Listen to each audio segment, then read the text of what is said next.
Assalamualaikum warahmatullahi wabarakatuh. Perkenalkan, kami dari kelompok 5. Nah, pada video kali ini kami akan membahas tentang teknik simulasi yang bisa diterapkan pada kompleks project management. Nah, bagian dari teknik simulasi ini terdiri dari sistem dynamic, discrete event, dan agent based modeling.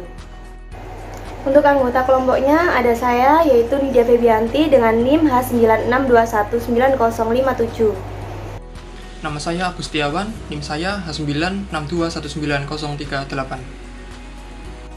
Saya Sikotu Fusinya H9621943. Nama saya Muhammad Khalilur Rahman dengan NIM H96219054.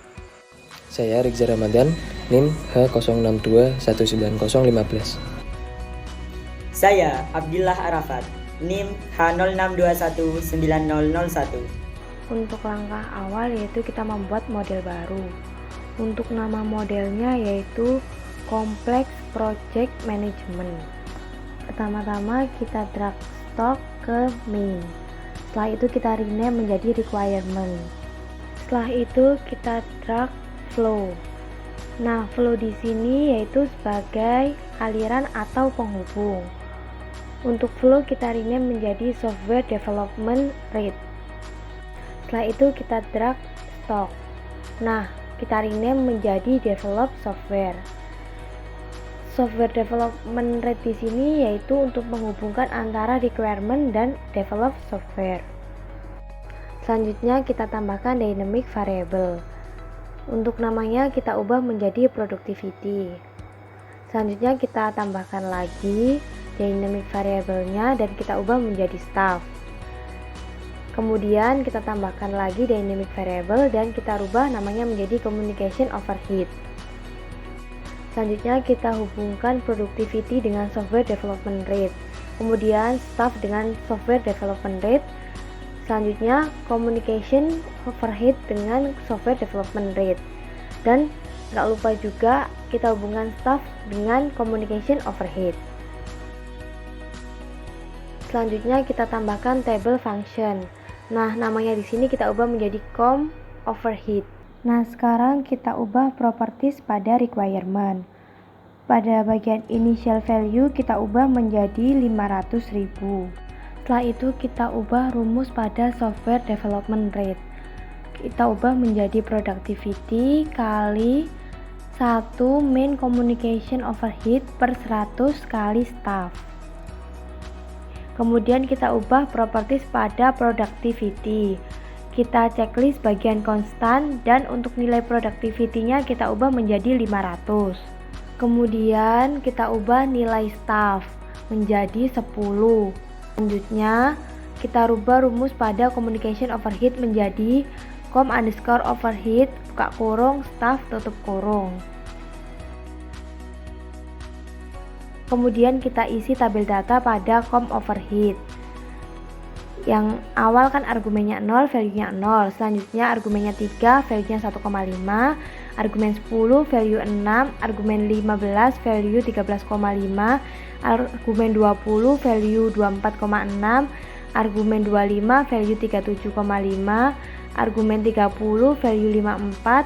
Argumen 50, value 60. Argumen 80, value 70. Selanjutnya kita lihat previewnya. Nah, previewnya di sini sudah sesuai dengan tabel data.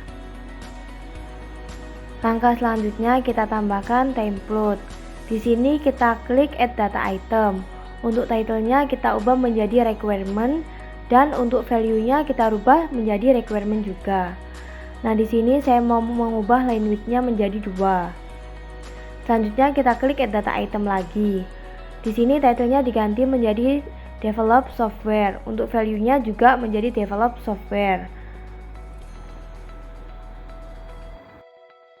Nah, agar requirement-nya tidak menjadi main atau berhenti di 0, maka kita perlu menambahkan event.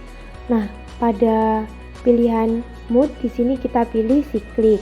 Untuk action-nya kita isi dengan if buka kurung requirement kurang dari 1 tutup kurung buka kurung kurawa requirement sama dengan 0, titik koma, develop underscore software sama dengan 500.000, titik koma, get engine, buka kurung tutup kurung, dot finish, tutup kurung Kurawa. Nah, sekarang kita run.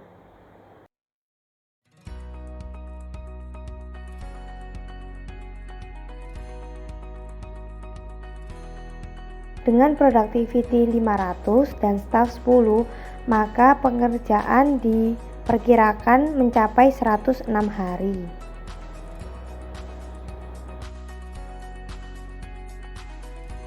Di bagian palet ini kita pilih menu sistem dynamic. Yang pertama kita pilih untuk di-drag ke main diagram adalah flow. Kira-kira ukurannya dari sini sampai sini, sepanjang inilah kira-kira ukurannya. Lalu jangan lupa untuk mengganti nama flow ini menjadi staff underscore allocation underscore rate dan mencentangnya di bagian konstan.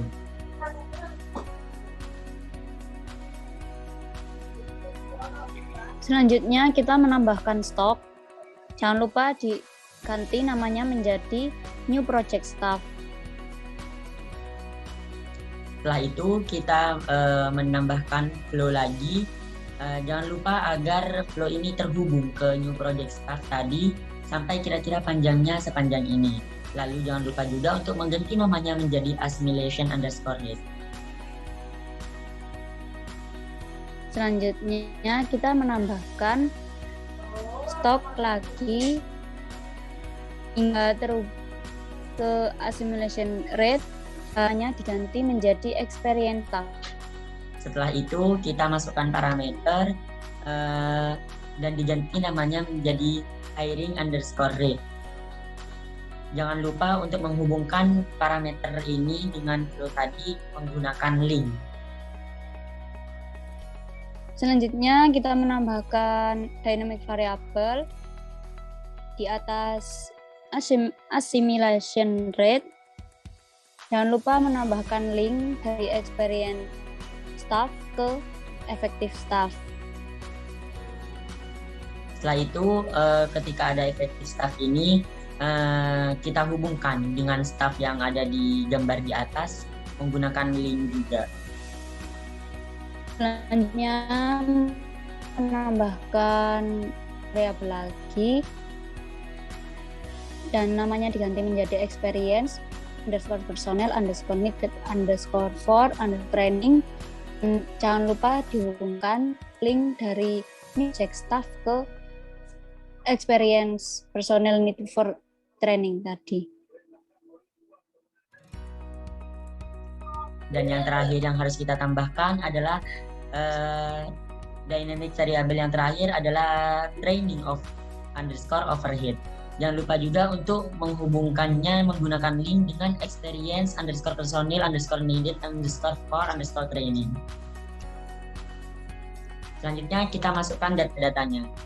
Data yang pertama harus kita masukkan adalah staff underscore allocation underscore rate. Yang perlu kita masukkan adalah hiring underscore rate garing 30. Jangan lupa menambahkan data default value pada hiring rate yakni menjadi 3. Lalu di new project underscore staff tidak ada yang perlu diubah. Selanjutnya effective staff kita isi 0.8 bintang new project staff plus buka kurung experience staff min experience personnel need for training. Lalu di experience underscore personil need for training kita isi dengan new project staff bintang training overhead garing 100. Selanjutnya training overhead kita isi menjadi 25. Dan di staff kita isi dengan effective underscore staff. Kemudian langkah-langkah selanjutnya akan dilanjutkan oleh anggota kelompok kami yang lain. Terima kasih. Di sini saya akan mencoba untuk membuat simulasi software development menggunakan discrete event simulation. Yang pertama, menambahkan source, terus dinamakan recruitment source.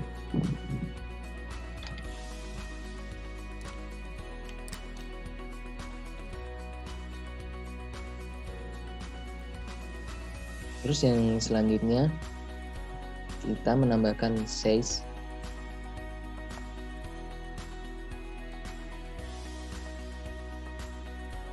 itu dinamakan size developer. Dan selanjutnya kita menambahkan delay untuk proses. Dan selanjutnya menambahkan relays, dinamakan relays developer. Dan selanjutnya menambahkan scene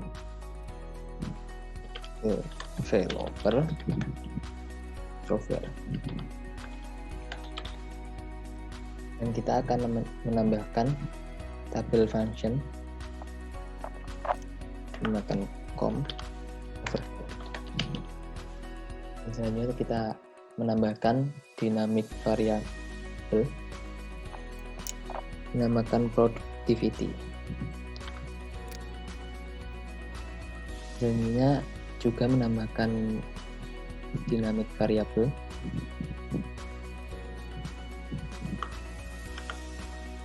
dinamakan training overhead.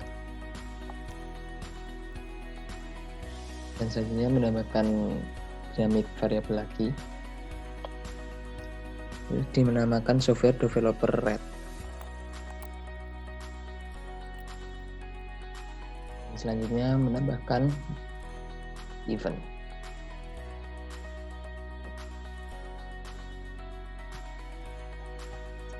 Ya, pertama kita bikin source di sini dengan nama staff allocation. Kemudian kita tambahkan delay, ini gitarnya menjadi training. Yang terakhir bisa ditambahkan di sini sync dengan nama assimilation. Langkah selanjutnya kita tambahkan research tool. Yang pertama dengan nama experience.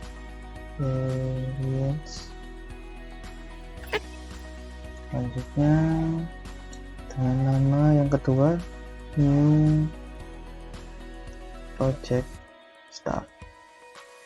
Kemudian bisa ditambahkan plot di bawah. Kita perbesar terus demikian rupa. Langkah pertama di plot ini kita tambahkan data ya, add data item. Yang pertama diberi nama requirement, kita tambahkan lagi data juga dengan title developed software. Nah, selanjutnya mungkin bisa dilanjutkan oleh Mas Agus. Baik, di sini saya akan melanjutkan terkait discrete event simulation yang sebelumnya sudah dikerjakan sebagian oleh teman saya. Di sini saya akan menggunakan AnyLogic versi 8, di mana teman saya sebelumnya menggunakan AnyLogic versi 7. Tujuan saya menggunakan AnyLogic versi 8 ini karena di AnyLogic versi 7 itu tidak ada seperti kayak satuan waktu gitu. Jadi kalau di AnyLogic 8 ini ada satuan waktu, misal kayak millisecond, second, day, atau bahkan minggu, bahkan bulan juga ada. Di sini langkah yang pertama adalah membuka ini requirement source. Kita lihat propertinya. Nah, di sini arrival rate-nya kita ubah jadi 50.000. Jadi berhubung ini saya menggunakan AnyLogic yang free version atau personal learning, jadi tidak bisa merunning source hingga 500.000. Jadi 500.000 itu akan saya bagi menjadi 10. Jadi setelah hasil pembagian itu maka akan ditemukan ini 50.000. Jadi nanti 50.000 ini akan merepresentasikan 500.000 line of code. Kemudian setelah mengubah arrival rate menjadi 50.000, selanjutnya mengubah limited number of arrival, yang dimana ini juga kita ubah menjadi 50.000 juga. Setelah itu kita akan mengubah size developer. Kita klik, kemudian masuk menuju ke properties. Nah, di sini ada resource set. Ini kita tambah satu buat experience staff. Nah, ini kuotanya 1. Kemudian add list lagi. Yang satunya untuk new project staff. Ini juga kita kasih 1. Kemudian queue capacity, kita nggak perlu kapasitas, jadi checklist yang maksimum. Kemudian setelah mengisi sys developer, masuk ke proses. Nanti proses ini kita akan mengubah delay time-nya. Kita ubah jadi 10 per software development seperti ini. Nah, kemudian untuk satuan waktunya kita ubah jadi days. Ini kapasitasnya kita kasih maksimum capacity. Kita checklist. Oke, setelah mengubah proses kita akan masuk ke ini. Kita akan mengisi beberapa hal ini. Yang pertama adalah com overhead atau communication overhead. Nah, di sini kita akan menambahkan beberapa argumen dan juga beberapa value. Mungkin ini akan saya percepat saja supaya menyingkat waktu.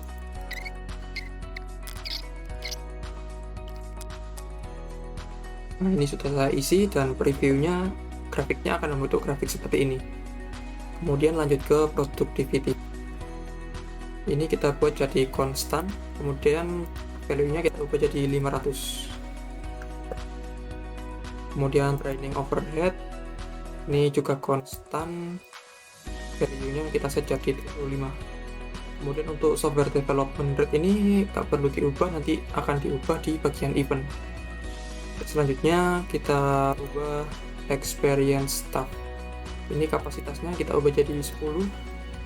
Kemudian untuk new project staff ini kita set jadi 0. Kemudian di bagian band capacity decrease ini kita ubah jadi unit artist destroy, karena nanti di bagian bawah ini di staff allocation ini si new project staff itu bakal dikurangi. Jadi ada kemungkinan untuk dikurangi. Kemudian di sini masuk ke staff allocation. Jadi bagian staff allocation, training, sama assimilation ini tujuannya itu untuk ketika ada member baru yang join itu akan diberi pelatihan, dan pelatihannya itu dalam jangka waktu 1 bulan. Jadi setelah dia join, dia akan diberi pelatihan dan dia akan dimasukkan menjadi project staff biasa. Kemudian setelah melewati 1 bulan, maka akan otomatis dijadikan experience staff. Kita mulai dari staff allocation. Untuk staff allocation ini, misal setiap bulan itu ada 3. Jadi setiap 1 bulan itu ada 3 orang yang join. Kemudian masuk ke training. Di training ini kita ubah satuannya menjadi bulan. Kemudian delay time-nya kita ubah jadi 1. Jadi durasi pelatihan itu 1 bulan. Untuk kapasitasnya kita beri kapasitas maksimum. Dan di sini di on enter sama di on exit ini kita perlu untuk menambahkan sebuah perintah. Jadi perintah tersebut ketika ada member baru yang join itu new project staff-nya akan bertambah. Jadi kapasitas dari resource new project staff itu akan bertambah 1. Dan ketika 1 bulan itu sudah dilewati oleh member tersebut, maka member tersebut akan dihilangkan dari project staff baru dan akan dimasukkan ke dalam staff yang sudah berpengalaman atau experience staff. Sepertinya ini ada typo, saya perbaiki dulu. Di sini delay time-nya 1 bulan. Kemudian di on enter ini kita ubah jadi new project staff .set kapasitas .set capacity buka kurung new project staff .size plus 1. Jadi kita akan menambahkan 1 member ke dalam new project staff. Kemudian untuk on exit kita bisa copy, kita paste di on exit. Kemudian untuk plusnya ini bisa kita ubah jadi min. Jadi setiap member yang sudah melakukan pelatihan selama 1 bulan dia akan dihilangkan dari new project staff. Baik, setelah itu masuk ke assimilation. Di assimilation ini sama seperti tadi, kita akan menambahkan 1 orang ke dalam experience staff. Experience staff set capacity buka kurung experience staff size plus 1. Jadi setelah member melakukan training, maka dia akan menjadi experience staff atau staff yang sudah berpengalaman. Kemudian di sini masuk ke bagian grafik. Di requirement ini kita ubah jadi size developer size dikali 10. Jadi berhubung tadi menggunakan 500.000 tidak bisa karena kena limit, jadi maka harus dibagi 10. Untuk develop softwarenya kita bisa menggunakan yang ini, develop software size kali 10 juga. Kemudian yang terakhir di sini di bagian event. Di bagian event ini modenya akan saya ubah jadi cyclic, kemudian actionnya saya ubah jadi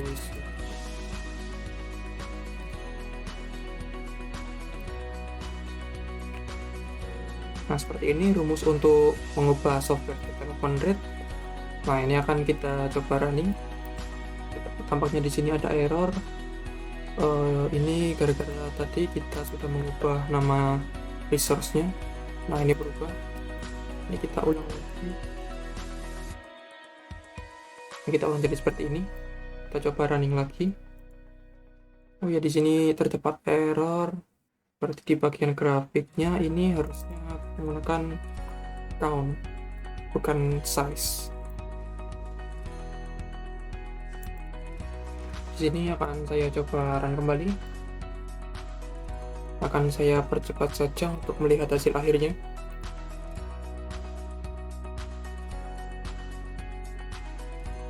Nah, berhubung di sini saya menggunakan AnyLogic yang versi personal atau versi yang gratis, maka di sini akan ada limit. Jadi tidak bisa mengeksekusi program sampai selesai.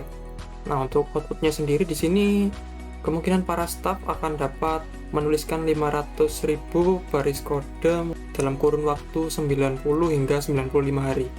Dan di sini experience staff-nya bertambah menjadi 14, yang dimana bertambah 4. Kemudian untuk new project staff-nya di sini ada 2.